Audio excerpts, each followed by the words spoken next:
finalmente el 2023 se va a realizar la Jornada Mundial de la Juventud, en donde ya estaba programada eh, para realizarse un año antes, en el 2022, pero fue pospuesta por la pandemia, ¿no? Y se va a realizar, como saben ustedes, en Lisboa, Portugal.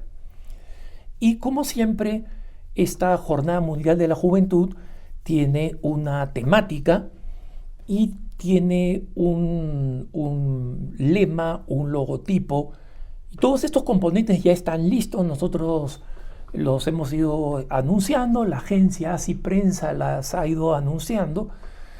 Y sin embargo, hay algunas preguntas de preocupación que me ha hecho llegar gente que ya está viendo de inscribir sus propios grupos juveniles o jóvenes que están viendo de inscribirse en la revisión de la página web, ¿no?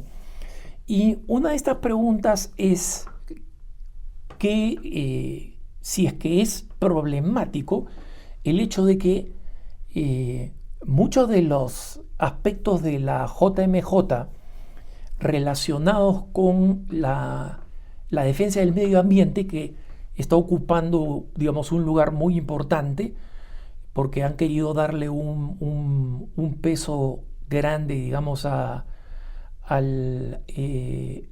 a la encíclica del Papa Francisco, Laudato Si, y que esto pues tenga un peso muy importante en las reflexiones de la Jornada Mundial de la Juventud, el que existe una coincidencia temática, es decir, donde se escogen los mismos temas, de lo que se conoce con el nombre de la Agenda 2030, ¿no? O la Agenda 2030.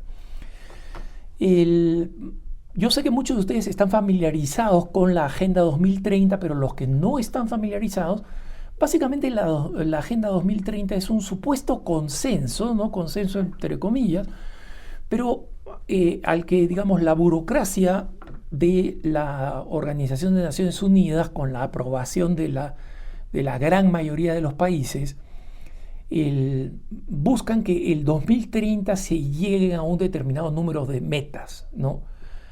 La Agenda 2030 o 2030 es vista por muchas personas, no solamente católicos o conservadores, como una agenda que en el mejor de los casos es extremadamente problemática, porque mezcla algunos objetivos que son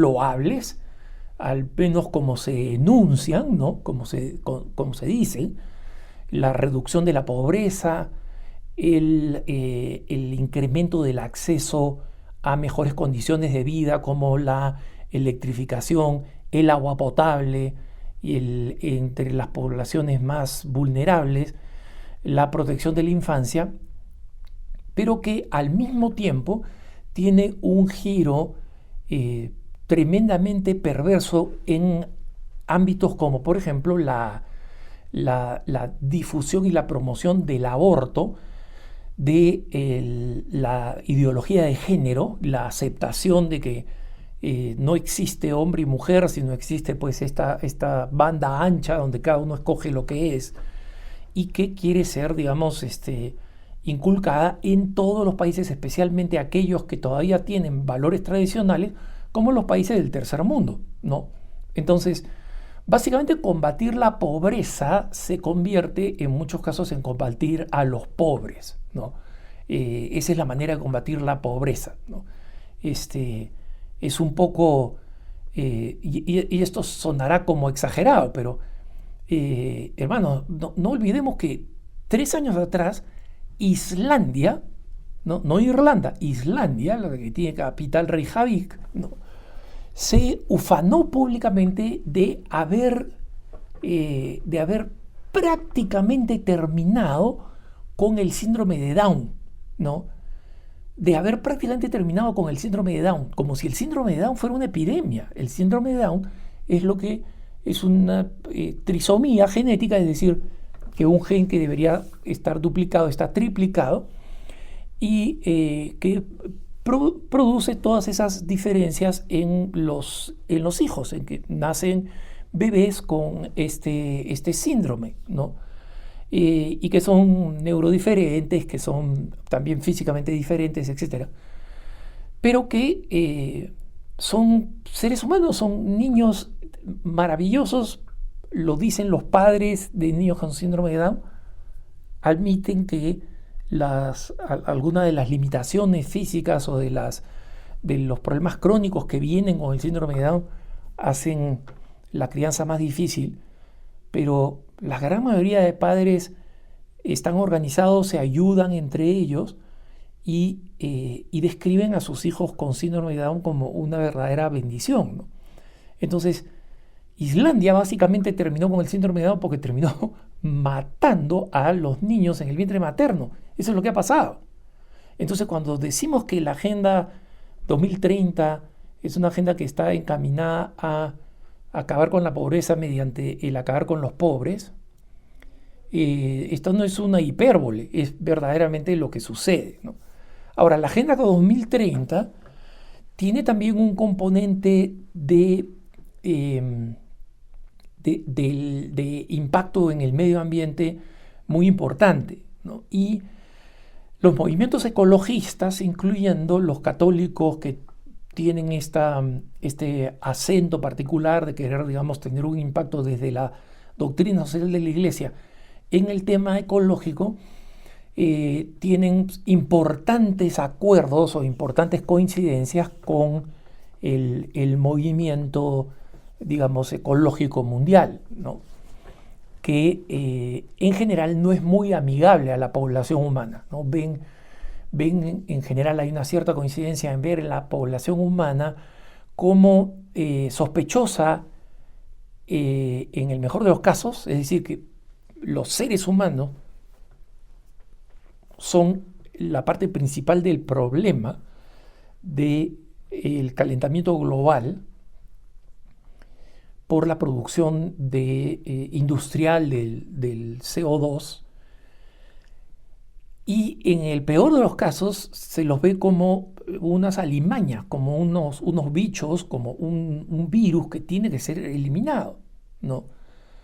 Y esto se nota en varias de las políticas del 2030 que ve el control poblacional como esencial para mejorar la situación del medio ambiente, ¿no?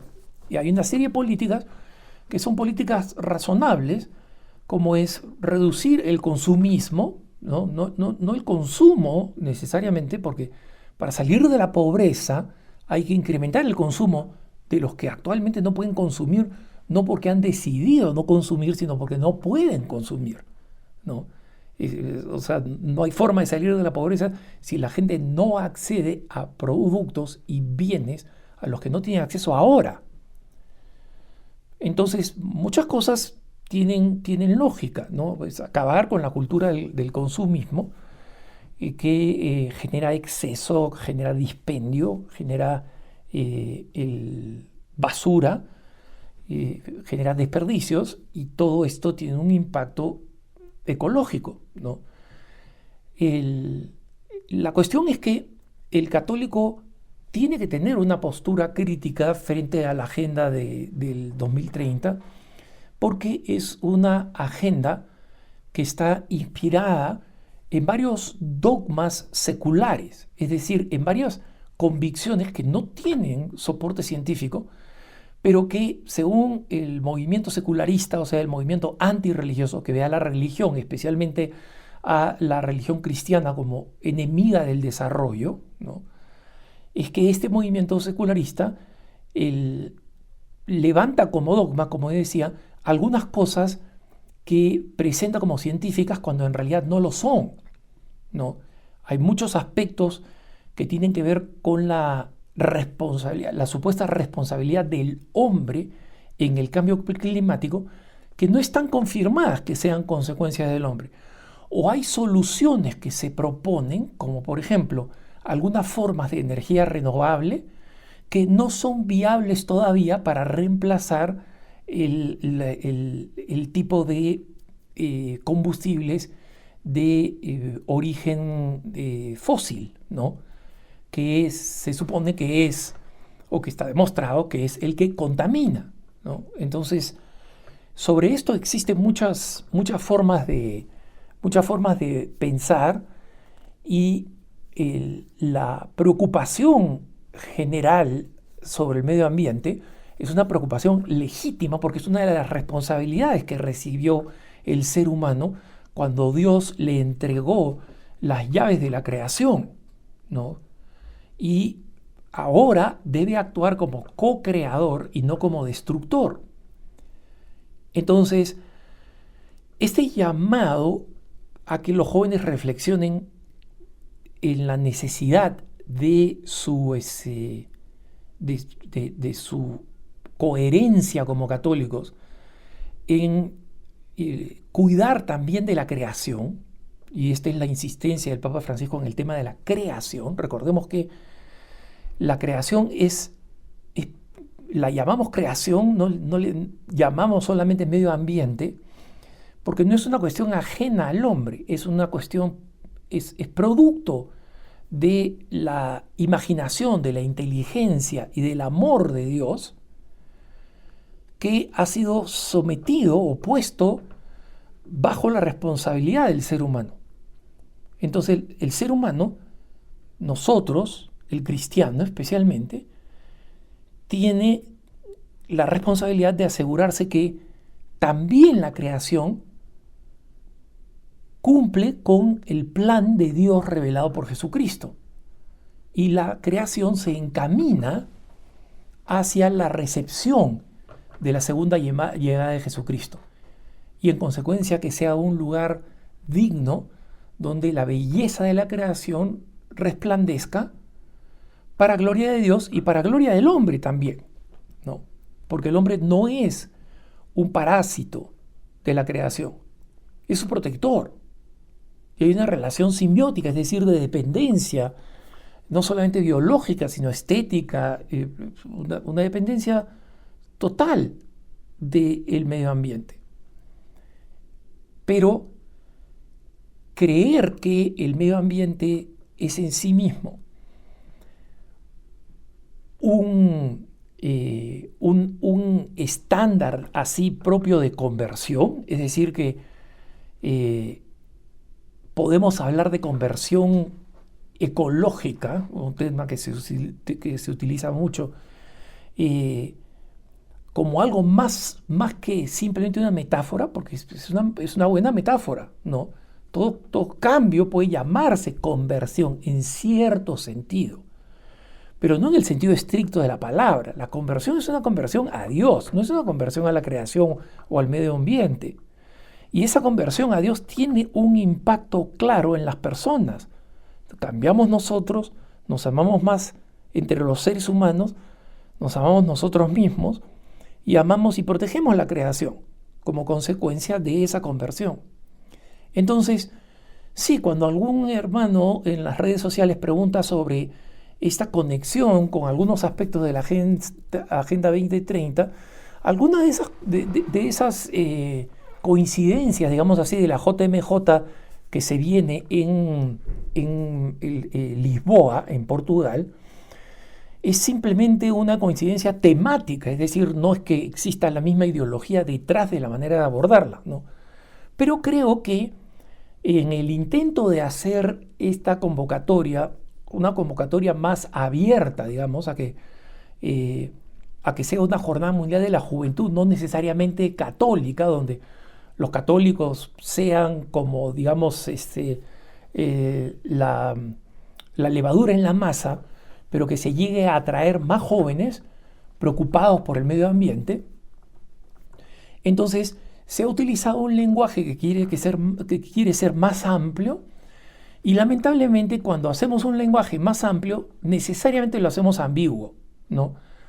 Yo simpatizo con esa opción, no creo que era la intención del Papa Juan Pablo II cuando estableció la Jornada Mundial de la Juventud, que la Jornada Mundial de la Juventud fuera un panel de diálogo, ¿no?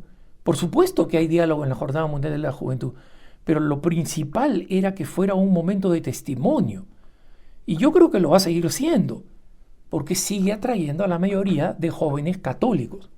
Entonces, conozco muchas personas que fueron a la Jornada Mundial de la Juventud por curiosidad, porque unos amigos estaban yendo, porque la muchachita que les gustaba estaba en una parroquia y entonces él quería, digamos, el joven quería ir, y que estuvieron teniendo conversiones profundas, ¿no? Hay vocaciones de la JMJ, o sea, sacerdotes que dicen, yo básicamente le doy mi sacerdocio, la vida consagrada, la vida religiosa, o el matrimonio, ¿no? Esta maravillosa familia que estuvo en 2 jornadas mundiales de la juventud, 2 jornadas mundiales de la familia, perdón, seguidas, ¿no? En la última, el año pasado en Roma, en el Vaticano, eh, se conocieron en una jornada mundial de la juventud en Denver, en Colorado, y ahí discernieron, el Señor nos llama a casarnos, no solamente a casarnos, sino el uno con el otro. Me llama a ti y a ti te llama a mí, ¿no? Qué belleza eso. Y eso se produce porque fundamentalmente estos momentos son unos momentos de gran conversión y testimonio. Y yo confío que esa va a ser la tónica de la Jornada Mundial de la Juventud. Siempre lo ha sido, es un momento de gracia. Entonces confiamos en Dios. Y las objeciones y la tremenda suspicacia que tenemos que tener los católicos frente a la Agenda 2030 está plenamente justificada. Creo y espero que no van a ser un problema en la JMJ de Lisboa. Que tengas un buen día.